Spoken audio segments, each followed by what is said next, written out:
Good morning, everybody.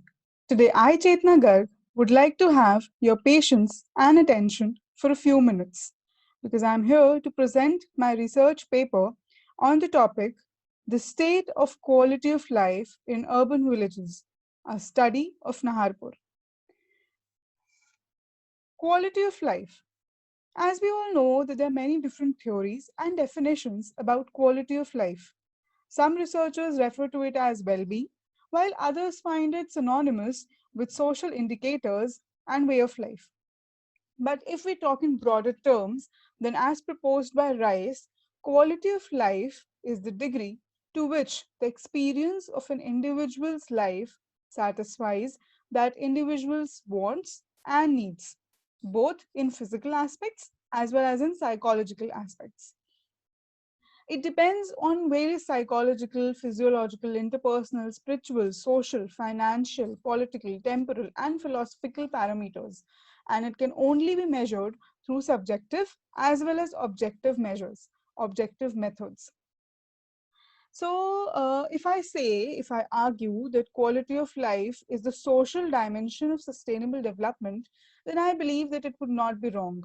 Because quality of life ultimately talks about what the sustainable development goals also talk about. They also talk about uh, issues related to the social dimension, the social parameters, especially the goal 11, which talks about the sustainable cities and communities is somewhat related to what we talk about in quality of life. So, quality of life and sustainable development are highly interlinked together. Now, as we've earlier also talked, that there are various researchers, there are various people who have done their researches on quality of life. And like if we could name a few, Smith in 1973, he also identified the 6 major domains of quality of life. Then Mecria with some other people, he also examined different geographical levels of subjective urban quality of life. And not only these, there are n number of people who have come and have researched on what quality of life is, what are its various domains, what are its various models. So if we all take them together and we kind of prepare a brief and a final outcome, then all these domains, all these researchers, all these models, they all indicate that quality of life is a multidisciplinary, multidimensional concept which could be understood in broadly 7 main parameters, which are environmental urban quality of life, physical urban quality of life, mobility, social, psychological, economical, and political. That is what this diagram on the screen also shows. The 7 main parameters of quality of life under which it could be broadly understood. It could be broadly measured and it could be broadly indicated. So now these 7 domains, they help us measure and categorize the various indicators of quality of life using objective as well as subjective methods. But as the topic states, the state of quality of life in urban villages. So it's very important to understand that what are urban villages? How do they come into being? And how do they become what they are today? So urban villages. After independence, if we broadly talk, then when there was a need, when Delhi was expanding and there was need of housing demand, there was need of infrastructure because of the growing population, then what came into being was DDA started acquiring the agricultural lands of the rural villages that were there in the hinterlands of Delhi. So they started acquiring the agricultural lands, which were also known as the Khasra, and they left the Abadi area, the population area, the nucleated traditional settlements of the village as it is, untouched. So acquiring the agricultural lands and leaving the Abadi areas untouched. Now, these acquisitions, they ultimately led to loss of fields, which was the traditional economic base of the villages. So as the traditional economic base was suddenly lost, so the villagers had to look after the new sources of livelihood. Some opened shops, some rented out their houses and whatnot. Some worked as unskilled labor. So although DD also made a lot of efforts to integrate the villages, the rural villages into the development that was happening in the city, but still it could not succeed in its effort because there was a gap between the authority and the people. There was I would say there was no proper authority and no proper discussion about what should happen with the villages exactly, because the Abadi area was left untouched. There was no bylaws that have to be followed there. So there was various issues that were there, and because of which urban villages, they started developing into what they have become today. So the transformation of these villages from rural to urban, it brought many qualitative as well as quantitative changes in the morphology of the village, in the social fabric of the village, in the lifestyle of the people who are living there, in the identity of the village, in the legibility of that village. I would say in the imageability of that village. So there were a lot of changes that took place. And to understand these changes, to understand the transformation, to understand its impact, this paper, through a detailed study, through a detailed case study of an urban village, Naharpur, the paper also attempts to understand all this phenomena of transformation, the impact that it had on the quality of life of the people living there, and how the quality of life could be improved, but keeping in mind the social cultural identity of the village, keeping in mind that we have to strengthen the social cultural beliefs that already exist there. So that is what the purpose of this paper is all about. And the village that was chosen was Naharpur, which is located in Rohini, Zone H, Northwest Delhi. So it was declared as an urban village in 1966 within the urbanizable limit of 1962 to 1981 master plan. And the communities that lived there, the original inhabitants, they were the Sainis and the Yadavs. But today the village is a home to migrants from all around India, specifically from UP, Haryana, and Bihar, and they're working in the service of the labor sector, and the residents are now the landlords. So it has a lot of government hospitals and schools nearby, metro stations nearby, red line connecting.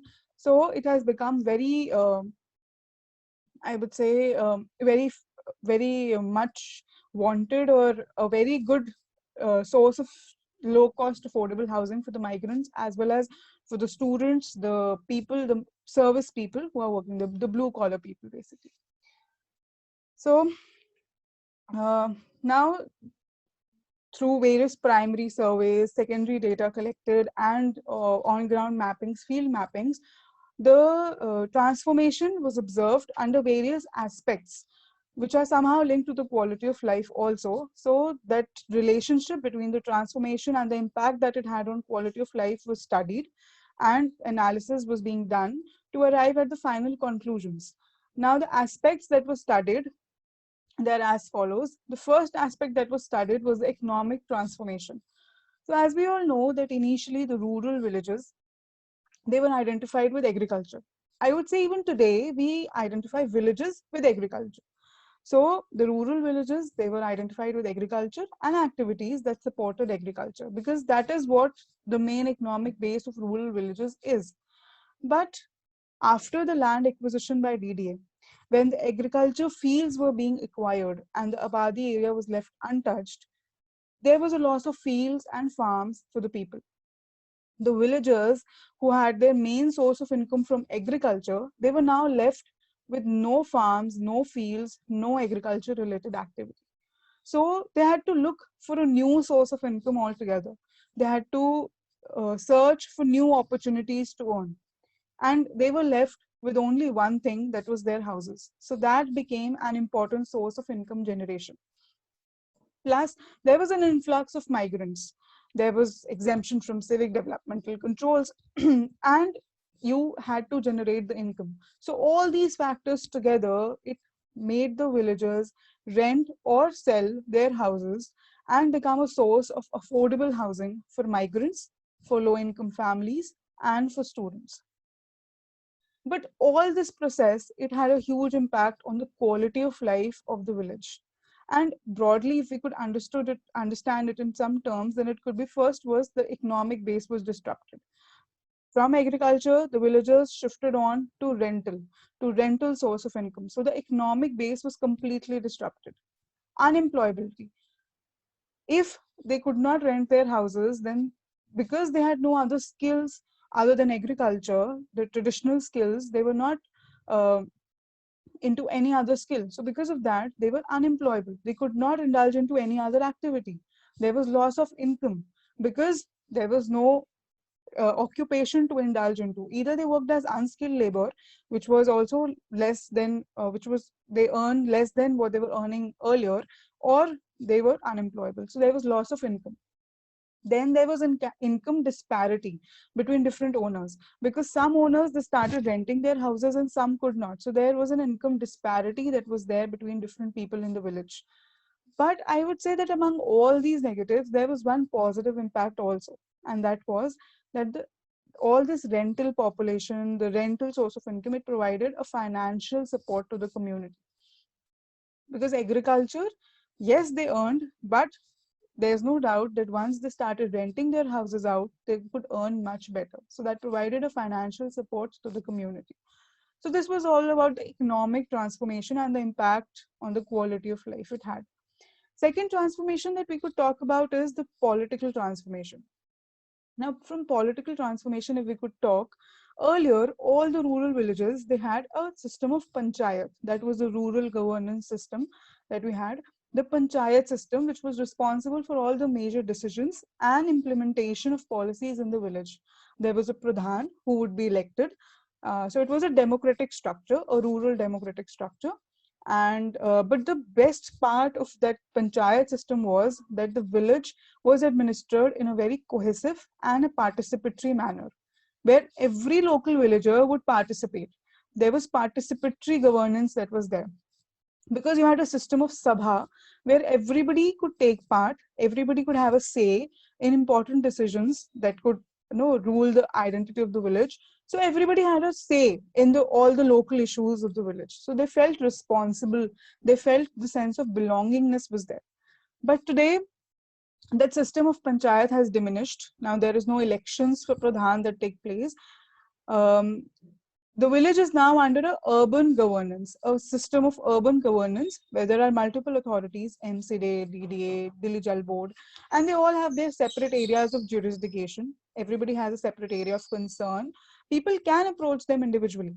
But the main point is that now they do not have a say in the local issues of the village. Now that sense of belongingness, that sense of responsibility towards the village has decreased, because now there is no participatory governance that is taking place. So that is the political transformation and the impact on the quality of life, because the people have now started feeling less responsible for all the issues, all the community struggles that they have in their village. The next level of transformation is physical. And if we talk about it, the major impact transformation has in any kind of settlement is on the built form. The physical aspect is the most observable, is the most visible impact that we can see. Now, originally, the rural villages, they were characterized by single-storied houses, which had courtyards. Courtyards, which were the node of activities, the center of activity for any household, because there you had the kitchen and all the other activities, sitting, eating, washing, sleeping, festivals, gatherings, everything. You had space to store your grains, your cattle. So that was basically the center, the heart of any household. And even we have many studies that support this view, that the earlier house forms were a courtyard typology, with courtyard being the center of the activity.